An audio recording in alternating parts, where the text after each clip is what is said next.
Պարոն ես այսպիսի մի իրավիճակ եմ տեսնում, որ բոլորը դեմը լալով կողմ են մանդատը վերցնելուն, բայց ձեզ են փուռը տալիս։ Նախ դուք ինչու եք կողմ, որովհետև լրիվ ուրիշ բան եք ժամանակին ասում եւ ինքներդ տեսել եք, որ impeachment անհնար է, իսկ մյուսներն էլ իրենք քննարկում են, որ մանդատները պիտի վերցնեն, փողոցի անհրաժեշտությունը տեսնում են ամենավերջին վարքյանին, երբ Նիկոլ Փաշինյանն իր գործն արդեն արել է։ Հիմա ինչու եք բոլորով մեզ ժողովրդին խաբել։ Եթե դուք կարող էիք Նիկոլ Փաշինյանի իշխանության հետ նստել,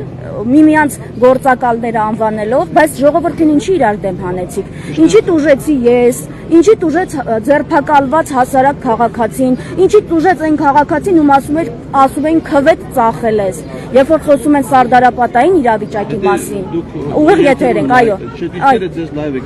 Չէ, ես ուզում եմ ասել, եթե դուք ասում եք ազատագրական պայքար է, Սարդարապատ է եւ այլը, բոլորը պիտի տրամադրված լինեն եւ մարտական, եւ ոգով, եւ էմոցիոնալ։ Հիմա խնդրում եմ, ինչպես փոխեցիք ձեր տեսակետը, պարոն Ղազարյան, դուք եւ մյուսների հետ կապված ինչ կասեք, միայն դուք եք կողմնակից, այդպես է շրջանառվում։ Կարեք հաշվեք, քանի հատ հարց տվեցիք։ Ես ո՞ր մեկին պատասխան։ Դուք լավ գիտեք։ Հիմա այս պահին դուք էլ որ արագ խոսում եք, մի նախադասության մեջ 1000 բան ասում եք, բայց բոլորը հասկացողը հասկանում է, չէ՞։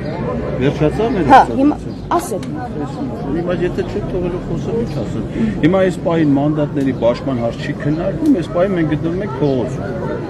Ուշացած չեք գտնվում փողոցում։ Ով է որոշում, երբ մարդիկ հավաքվել են։ Ով է որոշում։ Ով է որոշում։ Այն մարդուն, որ ասել են վտանգը այնքան մեծ վտանգ է, որ մենք ժամանակ չունենք, այդ մարդն է որոշում։ Այդ մարդն է որոշում։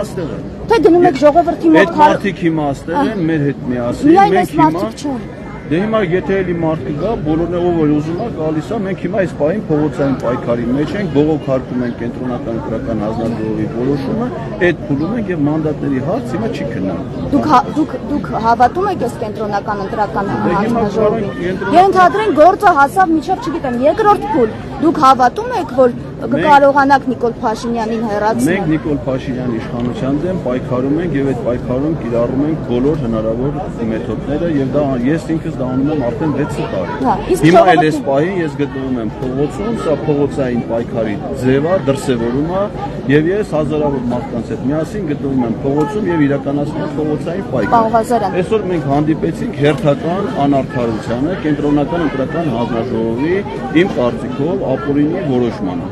Հիմա այդ որոշումը արդեն կա, պետք է քննարկենք թե այս որոշման դեմ ոնց է պետք։ Այսինքն պայքարի բոլոր հնարավոր ձևերը պետք է կիրառվել եւ կիրառվում։ Քանի որ դուք ինձանից շատ ավելի լավ գիտեք, օրինակ ժողովրդին կասեք, եթե խորհրդան մանդատը վերցնեք, որքան ժամանակ հետո կարող եք անվստահության գործընթաց մանդատի հարց ընդհանրապես չի։ Բայց այս կռիվը ոնց որ այս խոսակցությունը ոնց որ վերջում դուրս եկա, որ մանդատների հետ է կապված։ Ես դες բան չեմ։ Որտեղ եթե փրկությունը այդ անհրաժեշտություն էր, ապա մանդատները կարևոր չէին, չէ՞։ Հիմա այստեղ մանդատի հարց, այսքան ելույթ եք տեսել, մեկից մանդատի մասին լսել եք, բոլորը խոսում են ընտրությունների արդյունքները բողոքարկելու կենտրոնական ընտրական հանձնաժողովի որոշումը։ Ես ասում եմ օրենքը ոնց է։ Ես գիտեմ, որ դուք ինձանից լավ օրենքը գիտեք։ Ընդհանրապես անվստահության գործընթաց վարչապետին կարելի է հանձնել հայտարարել կառավարության ձևավորումից 1 տարի հետո։ Օրենք սահմանադրությամբ դա է հնարավոր։ Իսկ այդ ընթացքում ցանկացած պահի վարչապետը կարող է նաև հրաժարական տա, իսկ հրաժարականի դեպքում ազգային ժողովի խմբակցությունները իրավունք ունեն առաջադրեն վարչապետի թեկնածու։ Մերսի։